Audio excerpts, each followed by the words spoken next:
Zafar express जहां से निकलती है वहां पहले भी ट्रेन के आगे 2 हेलीकॉप्टर उड़ते थे।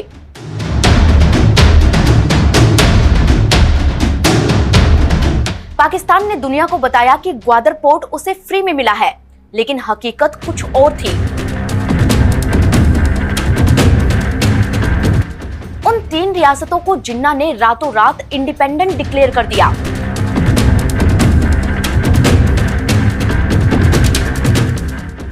हमला बलूचिस्तान करने वाला था पाकिस्तान पर, लेकिन ये बात जिन्ना को पता चल गई। क्या हुआ अगर पहाड़ों में गोलियों की गूंज थी? बलूचों के दिलों में तो बस एक ही आवाज थी, आजादी। बीएलए में 6000 लड़ाके थे, जिनमें से कईयों को तो खुद रशियन सीक्रेट एजेंसीज ने मॉस्को में ट्रेंड किया था।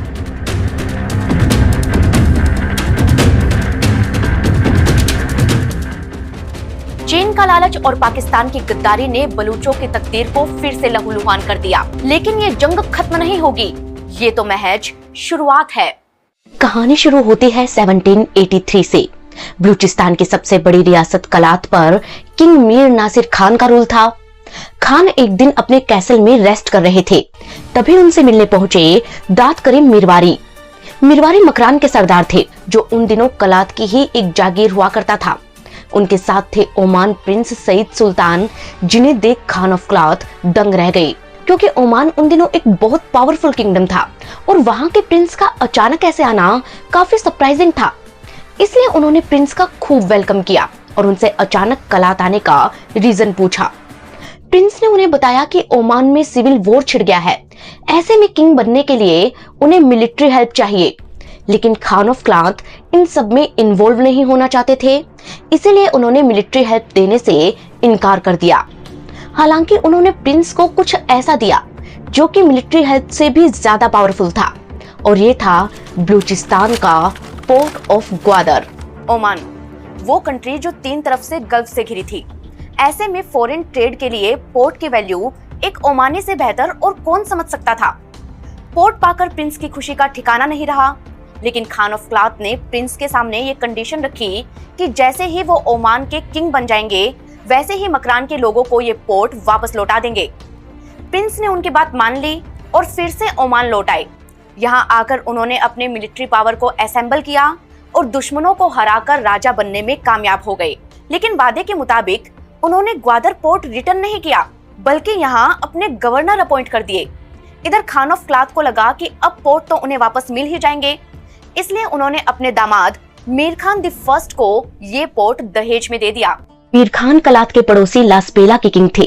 कलात की प्रिंसेस से शादी करने पर उन्हें एक बड़ा लैंड एरिया और ग्वादर पोर्ट दोनों मिले थे। कुछ महीनों बाद वो पोर्ट देखने ग्वादर पहुंचे, लेकिन ओमान के गवर्नर ने उन्हें बाहर से ही निकाल दिया। तब मीर खान कलात गए और खान ऑफ कलात से मामले में इंटरफेयर करने को कहा, लेकिन वो कुछ कर पाते उससे पहले ही उनकी डेथ हो गई और मीर खान को अकेले ग्वादर पर अटैक करना पड़ा। हालांकि लास्पेला की आर्मी ओमान की आर्मी से जीत नहीं पाई और कुछ दिन बाद मीर खान भी चल बसे। मौका पाकर ओमान ने लास्पेला पर अटैक कर दिया, जिसे बचाने के लिए कलात को आना पड़ा। अब कलात और ओमान आमने सामने थे, दोनों में टफ फाइट हुई और ओमान को ब्रिटिशर्स से मदद मांगनी पड़ी। लेकिन ब्रिटिशर्स फ्री में कुछ नहीं करते थे। हेल्प के बदले उन्होंने ओमान किंग से ग्वादर पोर्ट यूज करने की लिबर्टी मांगी। जब वो जंग जीत गए तो उन्होंने अपने हिसाब से इस पोर्ट को यूज करना शुरू कर दिया। यानी अब पोर्ट पर कंट्रोल था ओमान का और इसे यूज ब्रिटिशर्स कर रहे थे। अकॉर्डिंग टू हिस्ट्री, ग्वादर एक छोटा सा विलेज था, जहाँ के लोग आमतौर पर फिशिंग किया करते थे। इसका शेप हैमर जैसा यानी कि हथौड़े जैसा था और यहाँ की मेन पॉपुलेशन बलोच और हिंदू थी। बलोच लोगों के लिए ग्वादर उनका घर था, लेकिन इसकी ज्योग्राफिकल लोकेशन इसे स्ट्रेटेजिकली काफी इंपॉर्टेंट बनाती थी। ये पोर्ट अरेबियन सी में होर्मुज स्टेट के पास था, जो ऑयल सप्लाई का इंपॉर्टेंट रूट था। साथ ही ये middle Asia, middle east, Indian ocean और साउथ एशिया को भी आपस में कनेक्ट करता था। इसीलिए इंटरनेशनल ट्रेड के लिए ग्वादर बेस्ट लोकेशन थी। तभी तो ओमान ने 200 सालों तक ग्वादर पर अपना कंट्रोल रखा। फिर आया 1954, जब इस पोर्ट के चारों तरफ बने नए नवेले देश पाकिस्तान ने अपना USGS यानी कि यूनाइटेड स्टेट जियोलॉजिकल सर्वे करवाया। इस सर्वे में पता चला कि स्मगलिंग रोकने और बॉर्डर को सिक्योर करने के लिए ग्वादर को ऑक्यूपाई करना बहुत जरूरी था। तब पाकिस्तान ने पोर्ट को खरीदने के लिए ओमान से बात की और ओमान ने पोर्ट पाकिस्तान को दे दिया। हालांकि इसे डेवलप करने के लिए पाकिस्तान के पास पैसा नहीं था और उसे जरूरत थी एक इन्वेस्टर की। ये इन्वेस्टर बनकर आया चाइना। हुआ यूं कि 2004 में चाइना ने स्ट्रिंग ऑफ पर्ल पॉलिसी को इंट्रोड्यूस किया। इस पॉलिसी का मकसद इंडियन ओशन में अपना नेवल पावर स्ट्रॉन्ग करना था। इसीलिए चाइना ने श्रीलंका के हम्बनटोटा, बांग्लादेश के चिटगांव, म्यांमार के क्योक्प्यू, मालदीव्स के फेथुफिनोलू और पाकिस्तान के ग्वादर पोर्ट को लीज पर ले लिया। चाइना ने इस पोर्ट को 40 सालों के लिए लीज पर लिया था। इसके लिए उसने पाकिस्तान को अच्छा खासा पेमेंट भी किया। चीन ने ग्वादर को इतना तेजी से डेवलप किया कि लोकल लोगों को उम्मीद बंधी कि अब उनका भी कुछ भला होगा। लेकिन सरप्राइजिंगली पाकिस्तान गवर्नमेंट ने यहाँ के लोकल बलूचों को ग्वादर में फिशिंग करने से ही बैन कर दिया। अकॉर्डिंग टू हिस्ट्री, बलूचिस्तान के लोग तो पाकिस्तान से तब से ही नाराज थे जब से उसने कलात को ऑक्यूपाई किया था। ऐसे में अपनी ही जमीन और पानी का यूज ना करने देने से उनकी नाराजगी और बढ़ गई। यहीं से अलग अलग बलूच मिलिटेंट ग्रुप्स एक्टिवेट हो गए और इन्हीं में से एक था BLA यानी कि बलोच लिबरेशन आर्मी, जो पाकिस्तान से अलग एक कंट्री बलूचिस्तान बनाना चाहता था। वैसे तो ये ऑर्गेनाइजेशन 1970 में ही बन गया था, लेकिन दुनिया को इसकी ताकत का अंदाजा तब हुआ जब मार्च 2025 में इसने एक पूरी की पूरी ट्रेन हाईजैक कर ली। इस हाईजैकिंग को खत्म कराने में पाकिस्तान की आर्मी को 36 घंटे से भी ज्यादा का वक्त लग गया, जिसके ठीक बाद BLA ने एक और अटैक में 100 पाकिस्तानी सोल्जर्स मारने का दावा किया। पाकिस्तान ने अटैक के पीछे कभी इंडिया तो कभी तालिबान को ब्लेम किया, लेकिन सवाल आता है क्यों बलूचिस्तान के लोग अपने ही देश से इतने खफा हैं? क्या है कलात की कहानी जिसे जिन्ना ने जबरदस्ती ऑक्यूपाई किया था? ग्वादर पोर्ट पर चाइना क्या कर रहा है? और क्या है BLA की कहानी जिसने जफर एक्सप्रेस को हाईजैक किया? इन सभी सवालों का जवाब छिपा है बलूचिस्तान के इतिहास की गहराइयों में, जिन्हें जानने के लिए हमें चलना होगा बलूचिस्तान में।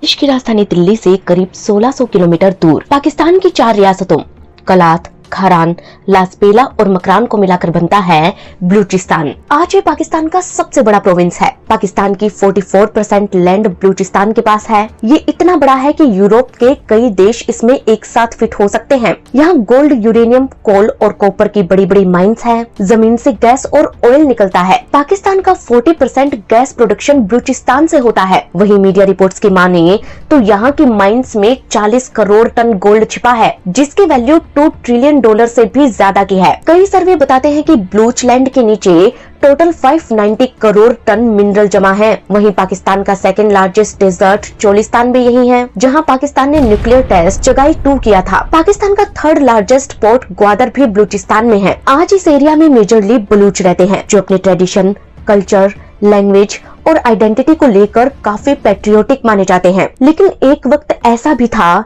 जब ये इलाका खाली पड़ा था। शुरू से शुरू करें तो 9000 साल पहले बलूचिस्तान इंडस वैली सिविलाइजेशन का एक पार्ट था। तब यहाँ मेहरगढ़ नाम से एक सिटी हुआ करती थी, लेकिन जब ये शहर तबाह हुआ तो यहाँ के लोग सिंध में जाकर सेटल हो गए। इसके बाद यहाँ हिंदू राजाओं का राज हुआ और तभी से हिंगलाज यात्रा शुरू हुई। हिंगलाज माता टेम्पल हिंगोली रिवर के कोस्ट पर एक वोल्केनो के पास बना है। ये शक्तिपीठ है जहाँ देवी सती का सिर गिरा था। इसके बाद बौद्ध रिलीजन यहाँ आया और 7th सेंचुरी में एंट्री ली इस्लाम ने। कलात के लास्ट किंग मीर अहमद यार खान अपनी बुक इनसाइड बलूचिस्तान में लिखते हैं कि बलोच खुद को पैगंबर इब्राहिम का वंशज मानते हैं। पहले वो सीरिया में रहते थे, लेकिन बारिश की कमी के कारण उन्हें ईरान आना पड़ा। ईरान किंग नुशेरवान ने उन्हें यहाँ से निकाल दिया, जिसके बाद वो उस एरिया में पहुंचे जिसे आज बलूचिस्तान कहते हैं। बलूचिस्तान की 4 रियासतों में सबसे बड़ी थी कलात, जिसकी कहानी शुरू होती है 13th सेंचुरी से। ब्रोहे कबीले के सरदार मीरू खान ने कलात को ऑक्यूपाई किया और इसे एक रियासत के तौर पर सेटल किया। देखते ही देखते उन्होंने वेस्ट में ईरान से लेकर साउथ में अरेबियन सी तक को जीत लिया। इस तरह 14th सेंचुरी आते आते कलात बलूचिस्तान की सबसे बड़ी और पावरफुल रियासत बन गया, इतनी कि इसकी वजह से हुमायूं को दिल्ली का थ्रोन वापस मिला। अब वो कैसे? तो इसकी कहानी शुरू होती है 1539 से। हुआ यूं कि हुमायूं जब दिल्ली का बादशाह था तो वो बंगाल और बिहार पर भी कंट्रोल चाहता था, लेकिन यहाँ पर राज था शेर शाह सूरी का, जो एक ताकतवर वॉरियर थे। लेकिन हुमायूं को लगता था कि वो बड़ी आसानी से शेरशाह को हरा देगा, इसीलिए उसने शेरशाह से बैक टू बैक 2 बैटल लड़े। लेकिन सरप्राइजिंगली वो इन दोनों बैटल्स को हार गया और जान बचाने के लिए उसे दिल्ली छोड़कर भागना पड़ा। हुमायूं ने पर्शिया में आकर शेल्टर ली। इधर शेरशाह दिल्ली को रूल करने लगे, लेकिन 5 साल बाद यानी कि 1545 में ही उनकी डेथ हो गई, जिसके बाद हुमायूं ने कमबैक का प्लान बनाया। हुमायूं के पास अपनी आर्मी नहीं थी, ऐसे में उसका साथ दिया इन्हीं बलूचों ने। इनकी मदद से 10 साल बाद 1555 में जाकर हुमायूं को दिल्ली वापस मिली और यहीं से दिल्ली और कलात अच्छे दोस्त बन गए।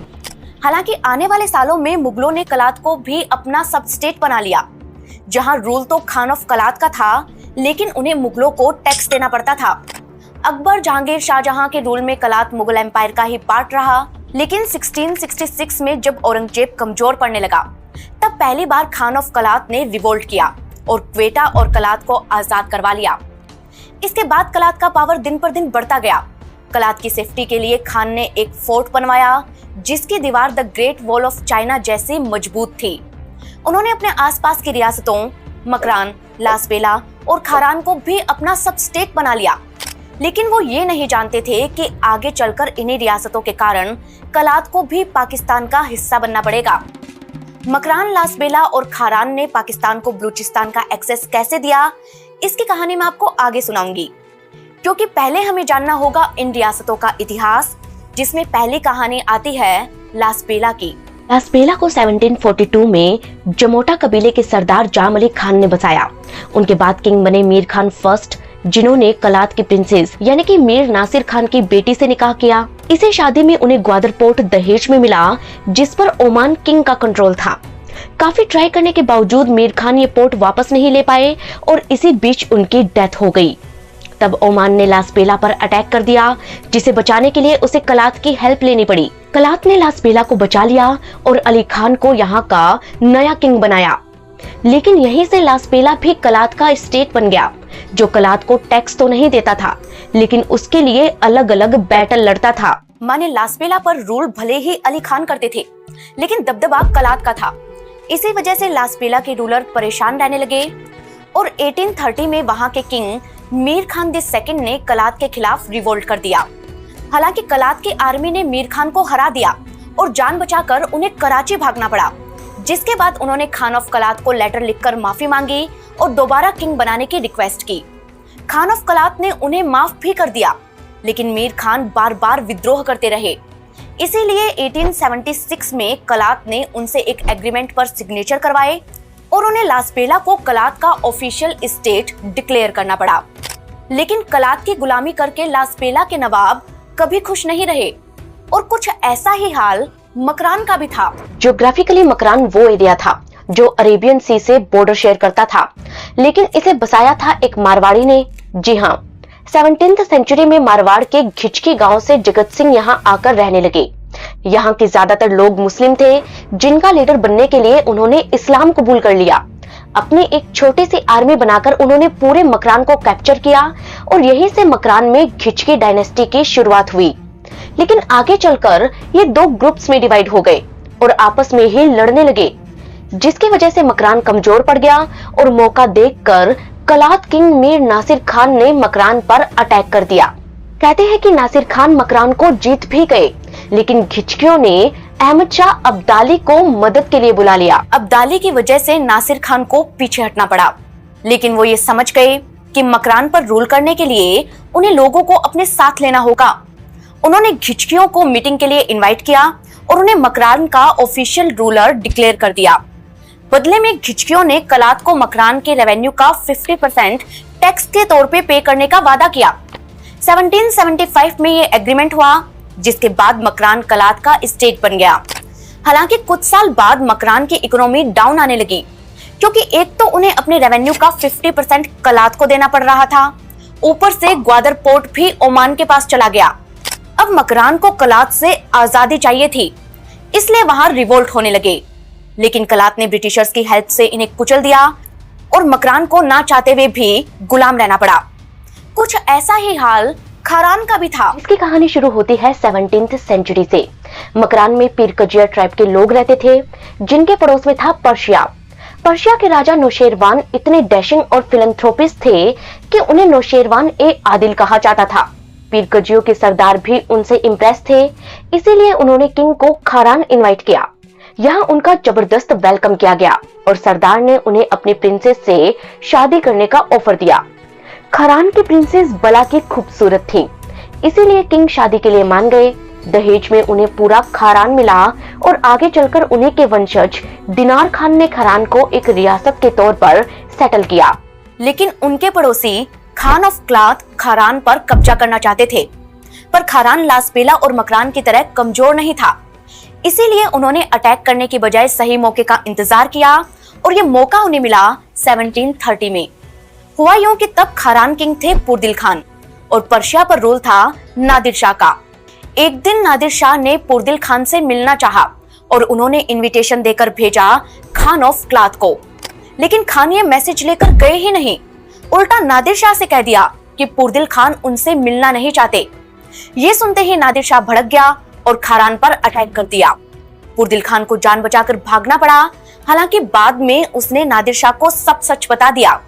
यहाँ से खारान और कलात में ठन गई, लेकिन जब 18th सेंचुरी में मीर नासिर खान कलात के किंग बने, तब कहानी में ट्विस्ट आया। हुआ यूं कि नासिर खान एक एक करके साउथ बलूचिस्तान की रियासतों को कैप्चर कर रहे थे। तभी ब्रिटिशर्स ने कलात पर अटैक कर दिया और नासिर खान की जान पर बनाई। शेल्टर मांगने वो खारान गए और सरप्राइजिंगली खारान ने उनका वेलकम किया। उस वक्त खारान किंग थे आजाद खान, जिन्हें नासिर खान इतने पसंद आए कि उन्होंने अपने बेटे का निकाह उनसे करा दिया। यहीं से खारान कलात का स्टेट बन गया और 1857 तक दोनों पक्के दोस्त रहे। लेकिन इसी साल नासिर खान की डेथ हो गई और उनके स्टेप ब्रदर खुदादाद खान ने कलात को ऑक्यूपाई कर लिया। अब खुदादाद खान नासिर खान की वाइफ से शादी करना चाहते थे, जिसका पता चलते ही खारान किंग का गुस्सा 7वें आसमान पर पहुंच गया। क्योंकि क्वीन ऑफ कलात खारान की प्रिंसेस थी, इसलिए अपनी बेटी को बचाने के लिए खारान को कलात पर अटैक करना पड़ा। यहीं से कलात और खारान दुश्मन बन गए और अगले 30 सालों तक इनमें बार बार झगड़े होते रहे। इन झगड़ों को सुलझाने के लिए खारान किंग लगातार अंग्रेजों को बुलाते रहते थे। इसी वजह से खारान पर ब्रिटिशर्स का डोमिनेंस बढ़ने लगा। 1883 में फाइनली ये ब्रिटिश प्रोटेक्टेड स्टेट बन गया, लेकिन वो कलात से पीछा छुड़ा पाता, इससे पहले ही खारान किंग की डेथ हो गई। इसीलिए 1947 तक खारान को कलात का गुलाम रहना पड़ा। माने 20th सेंचुरी तक हालात ये थे कि बलूचिस्तान की 4 रियासतों में डोमिनेंस कलात का था और मकरान, लासबेला और खारान इसकी जागीरें हुआ करती थी। कलात उस दौर में इतना पावरफुल था कि भारत की बाकी रियासतों की तरह ब्रिटिशर्स का इस पर डायरेक्ट कंट्रोल नहीं था, बल्कि ये एक ब्रिटिश प्रोटेक्टेड स्टेट था, जिसकी सिर्फ सिक्योरिटी और फॉरेन पॉलिसी को ब्रिटिशर्स मैनेज करते थे। माने कलात का स्टेटस वही था जो सिक्किम और भूटान का था। इसीलिए पार्टीशन के बाद कलात ने भी इन दोनों की तरह इंडिपेंडेंट रहने का फैसला किया। तब पाकिस्तान ने भी कलात का सपोर्ट किया था और 11 अगस्त 1947 को खान ऑफ क्लात ने मुस्लिम लीग के साथ एक एग्रीमेंट साइन किया। इसी के साथ पाकिस्तान ने कलात को एक अलग कंट्री मान लिया और ब्रिटिशर्स से इसका अप्रूवल लेने के लिए खान ऑफ क्लात अहमद यार खान ने जरूरी डॉक्यूमेंट्स रेडी करवा लिए। कहते हैं कि कलात की पैरवी करने के लिए खान को एक लॉयर चाहिए था और उन्होंने हायर किया मोहम्मद अली जिन्ना को, वही जिन्ना जो कलात पर कब्जा करने की फिराक में थे। लेकिन उस वक्त उन्होंने खान को बलूचिस्तान की सिक्योरिटी का वादा किया, जिसके बाद बलूचिस्तान ने अपनी आजादी का ऐलान किया और 12 अगस्त 1947 को माने इंडिया से ठीक 3 दिन पहले बलूचिस्तान ने अपना इंडिपेंडेंस डे सेलिब्रेट किया। उस दिन कलात की मस्जिद में बलूचिस्तान का झंडा फहराया गया, मीर अहमद यार खान के नाम का खुतबा पढ़ा गया, दार उल उमरा और दार उल आवाम के नाम से पार्लियामेंट के अपर और लोअर हाउस बनाए गए। इस तरह भारत और पाकिस्तान से पहले बलूचिस्तान आजाद हो गया। लेकिन ठीक 1 महीने बाद यानी कि 12 सितंबर को ब्रिटेन ने एक प्रस्ताव पारित किया और कहा कि बलूचिस्तान एक अलग कंट्री नहीं बन सकता क्योंकि वो इंटरनेशनल रिस्पॉन्सिबिलिटीज नहीं उठा सकता। ये सुनते ही खान ऑफ कलात टेंशन में आ गए और फटाफट जिन्ना से मिलने कराची पहुंचे। तब कराची में रहने वाले हजारों बलूचों ने उनका वेलकम किया, लेकिन सरप्राइजिंगली पाकिस्तान का कोई भी ऑफिसर उन्हें रिसीव करने नहीं पहुंचा। अपनी बुक बलोच नेशनलिज्म में ताज मोहम्मद ब्रेसिग लिखते हैं कि जब खान जिन्ना के पास पहुंचे तो जिन्ना ने मदद करने के बजाय उन्हें बलूचिस्तान को पाकिस्तान में मर्ज करने के लिए प्रेशराइज किया। इस पर खान ने उन्हें समझाया कि बलूचिस्तान अलग अलग कबीलों में बंटा है और वो अकेले ये तय नहीं कर सकते कि बलूचिस्तान को पाकिस्तान में जाना है या नहीं। इस पर जिन्ना ने कुछ नहीं कहा। तब खान बलूचिस्तान लौटे और एक मीटिंग बुलाकर सबको जिन्ना के ऑफर के बारे में बताया, लेकिन बलोच लोग किसी भी कीमत पर पाकिस्तान ज्वाइन करने के लिए तैयार नहीं थे।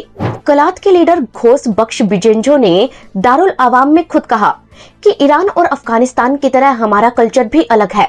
हम मुसलमान जरूर हैं, लेकिन इसका मतलब ये नहीं है कि हम अपनी आजादी छोड़ दें। अगर ऐसा होता है तो अफगानिस्तान और ईरान को भी पाकिस्तान में शामिल हो जाना चाहिए। हम पाकिस्तान से दोस्ती के लिए तैयार हैं, लेकिन उसमें शामिल होने के लिए बिल्कुल नहीं। माने बलूच आजाद रहना चाहते थे, लेकिन जिन्ना खान को प्रेशराइज कर रहे थे। तब खान ने बलूचिस्तान के commander in chief brigadier general Parvez से मीटिंग की और उन्हें जंग की तैयारी करने के लिए कहा। माने बलूचिस्तान और पाकिस्तान में वॉर के हालात पैदा हो गए, लेकिन ये वॉर हो पाता उससे पहले ही कहानी में एक और ट्विस्ट आ गया। हुआ यूं कि वॉर के लिए आर्टिलरी लेने के लिए बलूचिस्तान के पास ज्यादा पैसे नहीं थे, इसीलिए जनरल परवेज लंदन पहुंचे। लेकिन यहाँ ब्रिटिश गवर्नमेंट ने उनकी हेल्प करने से इनकार कर दिया और उधर पूरी बात जिन्ना को पता चल गई, जिसके बाद जिन्ना ने एक माइंड गेम खेला। उन्होंने चुपचाप खारान, लासपेला और मकरान के नवाबों को मिलने बुलाया और उन्हें ऑफर दिया कि पाकिस्तान उन्हें आजाद रियासत के तौर पर मान्यता देगा, लेकिन बदले में उन्हें अपनी रियासतों को पाकिस्तान में मर्ज करना पड़ेगा। इंडिपेंडेंट स्टेट बनने के लालच में खारान, लासपेला और मकरान के नवाबों ने ये ऑफर एक्सेप्ट भी कर लिया और इसके बाद वो हुआ जिसकी उम्मीद तक कलात ने नहीं की थी। 12 मार्च 1948 पाकिस्तान ने खारान, लासपेला और मकरान को अचानक इंडिपेंडेंट डिक्लेयर कर दिया।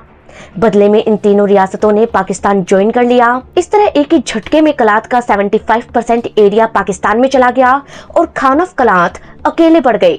पाकिस्तान को सबक सिखाने के लिए उन्होंने कलात को भारत में शामिल कराना चाहा, लेकिन भारत इस मौके को कैसे चूक गया, इसकी कहानी हम आपको पहले ही सुना चुके हैं। कहते हैं कि जब इंडिया नहीं आया तो 26 मार्च 1948 को पाकिस्तान की आर्मी ने बलूचिस्तान को घेर लिया। उसने खान ऑफ कलात से फोर्सफुली इंस्ट्रूमेंट ऑफ एक्सेशन पर सिग्नेचर करवाए और बलूचिस्तान को पाकिस्तान का हिस्सा बना लिया। हालांकि पाकिस्तान की इस हरकत से बलूच लोगों के मन में गुस्सा भर गया। तभी खान ऑफ कलात के भाई प्रिंस करीम खान ने यहाँ पहली बार रिवोल्ट किया। कहते हैं कि प्रिंस करीम खान मकरान के गवर्नर थे।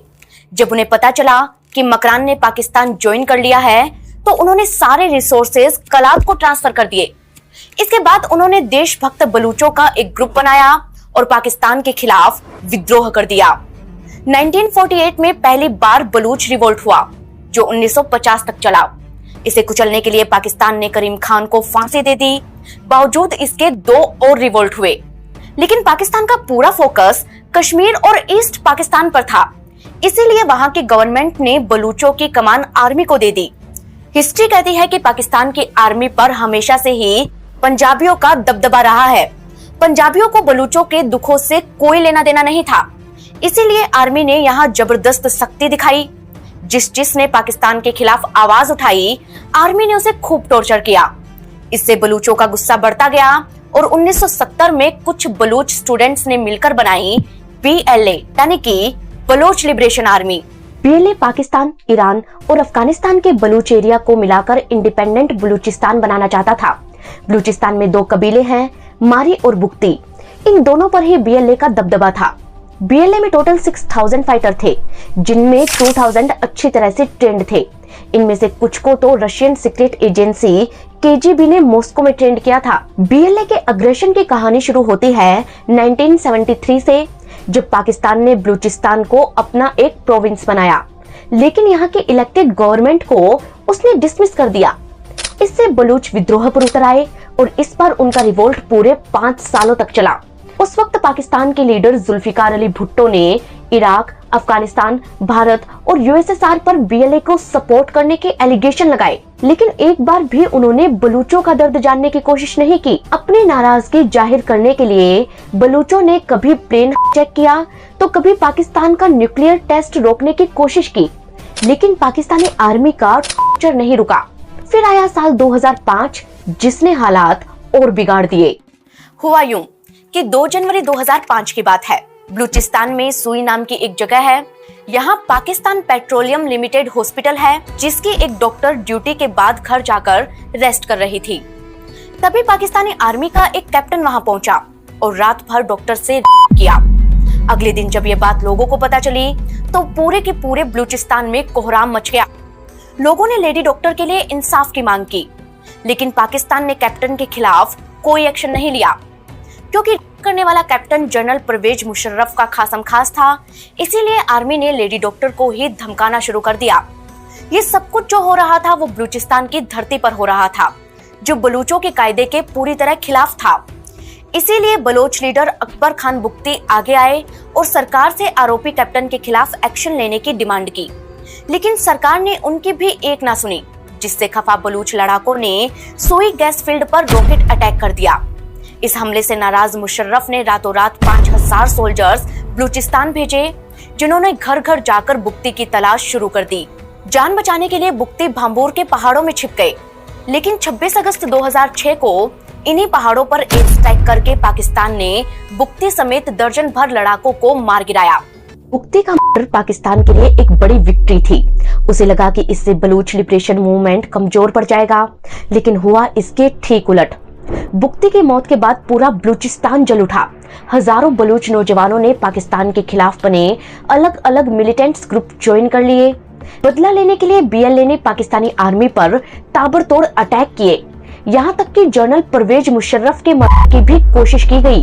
अब बलूच आर्मी पर अटैक करते और आर्मी बलूचों पर, लेकिन इस बात का पता दुनिया को ना चले, इसलिए पाकिस्तान ने एक नया प्लान बनाया। वो अपने खिलाफ बोलने वाले बलूचों को चुपचाप गायब करने लगा।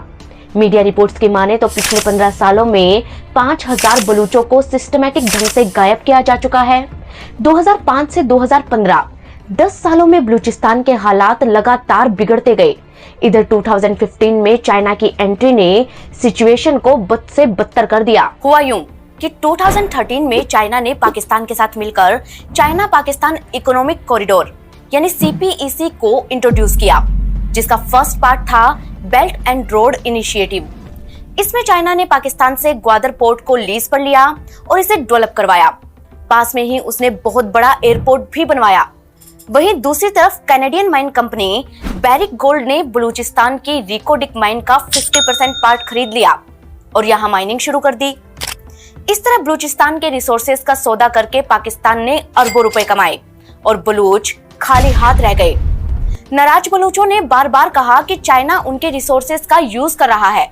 इधर हिस्ट्री खुद कह रही थी कि ग्वादर भी बलूचों का है। बलूचिस्तान गैजेटियर में लिखा था कि ग्वादर बा आरियात अमानत वादा, यानी ग्वादर को एक अमानत के तौर पर ओमान को दिया गया था, लेकिन ओमान ने वादा खिलाफी की और 4.5 करोड़ में इसे पाकिस्तान को बेच दिया। कहते हैं कि जब ग्वादर ऑफिशियली पाकिस्तान में मर्ज हुआ, तब पाकिस्तान के कैबिनेट सेक्रेटरी आगा अब्दुल हमीद एक क्रूज से यहाँ आए थे। तब यही बलूच मछुआरे बाकायदा गर्दन तक पानी में उतरकर उनका वेलकम करने गए थे, लेकिन उन्हें ये नहीं पता था कि एक दिन पाकिस्तान उन्हें ही यहाँ आने से बैन कर देगा। चाइना और पाकिस्तान की मनमानी से नाराज बीएलए ने चाइनीज लोगों को भी टारगेट करना शुरू किया। 2024 तक उसने करीब 10 मेजर अटैक किए, जिसमें चीन के 50 लोग मारे गए।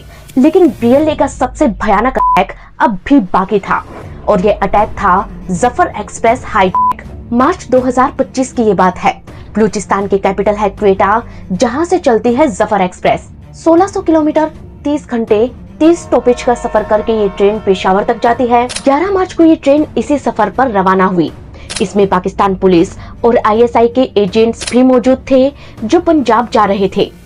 अपने नेक्स्ट स्टॉपेज जकोकाबाद से पहले बोलान डिस्ट्रिक्ट, जो कि एक हिल स्टेशन है, वहां ये ट्रेन पहाड़ियों से गुजर रही थी। कहते हैं कि ये एरिया काफी सेंसिटिव था। इन पहाड़ों में 17 टनल्स थी जिनसे होते हुए ट्रेन धीरे धीरे आगे बढ़ रही थी। तभी टनल नंबर 8 में जोरदार ब्लास्ट हुआ। ड्राइवर कुछ समझ पाता उससे पहले ही ट्रेन पटरी से उतर गई। इतने में ही चारों तरफ से बंदूकधारी आए और ट्रेन को हाईजैक कर लिया। ये बीएलए के लड़ाके थे जिन्होंने डिमांड की कि बलोच लीडर्स को रिहा करो तभी हम लोगों को छोड़ेंगे। बीएलए के लड़ाके पूरी ट्रेनिंग के साथ आए थे। इनसाइड बम बांध रखे थे और धमकी दी थी कि अगर कोई मिलिट्री एक्शन हुआ तो वो सभी बंदूकों को मार देंगे। इनके पास वायरलेस थे जिनसे वो अफगानिस्तान में बैठे अपने लीडर से इंस्ट्रक्शन ले रहे थे। यहाँ सिचुएशन इतनी कॉम्प्लिकेटेड थी कि जैकिंग खत्म कराने में पाकिस्तान को 36 घंटे लग गए। इसके ठीक बाद बीएलए ने एक और अटैक किया और इस तरह चंद दिनों में बीएलए ने पाकिस्तान के सैकड़ों सैनिक मार गिराए और पाकिस्तान उसके आगे बेबस नजर आया। दोस्तों, बलूचिस्तान में आज भी ऐसी बहुत सी जगह हैं जहां आर्मी जमीन पर कदम तक नहीं रख पाती। जिस रूट से जफर एक्सप्रेस गुजरती है उसके आगे भी 2 हेलीकॉप्टर बकायदा सिक्योरिटी चेक के लिए उड़ा करते थे। लेकिन जब ये ड्रिल बंद हुई तो बीएलए को अटैक करने का चांस मिल गया। वैसे तो ये पाकिस्तान का फेलियर था, लेकिन उसने इसके लिए इंडिया और अफगानिस्तान को ब्लेम किया। हालांकि अब हालात बदल गए हैं। पाकिस्तान के अंदर से ही आवाजें आने लगी हैं कि बलूचों से बात की जाए और उन्हें उनके हक दिए जाए, क्योंकि पाकिस्तान के लोग खुद जानते हैं कि सबसे बड़ा और सबसे रिच प्रोविंस होने के बावजूद आज 70% बलूच पॉवर्टी लाइन के नीचे जिंदगी काट रहे हैं। बलूचिस्तान में रानीकोट फोर्ट, हिंगलाज माता शक्तिपीठ, बालाकोट हड़प्पा साइट जैसे खूबसूरत डेस्टिनेशन हैं। लासबेला का Hingoli national park princess of hope के लिए फेमस है। ये एक ऐसा स्ट्रक्चर है जो चट्टान पर हवा के कटाव के कारण नेचुरली बनकर तैयार हुआ है। 2002 में यूएन की गुडविल एम्बेसडर एंजेलिना जोली ने खुद इसे प्रिंसेस ऑफ होप नाम दिया था, जिसके बाद से ये वर्ल्ड फेमस हो गया। मगर अफसोस कि पाकिस्तान को इन सब की वैल्यू कभी समझ आई ही नहीं। तभी तो बलूचिस्तान में टूरिज्म जीरो है। इसके रिसोर्सेज पर चाइना का कंट्रोल है। यहाँ की सरकार एकदम फर्जी है और जनता बेहद दुखी है। यही वजह है कि बलूचों को हथियार उठाने पड़े हैं और पाकिस्तान से उनकी जंग अब भी जारी है। आज बलूचिस्तान में 4 बड़े मिलिटेंट ग्रुप्स एक्टिव हैं, जिनसे पाकिस्तान की जंग कब तक चलती है ये तो आने वाला वक्त ही बताएगा। लेकिन आप ये बताना ना भूलें कि आप हमें कहां से देख रहे हैं और हमारी ये रिपोर्ट आपको कैसी लगी। जाने से पहले डिस्क्रिप्शन में प्रोडक्ट चेक करना बिल्कुल मत भूलना। और दोस्तों, हम मिलेंगे आपको अगली कहानी के साथ।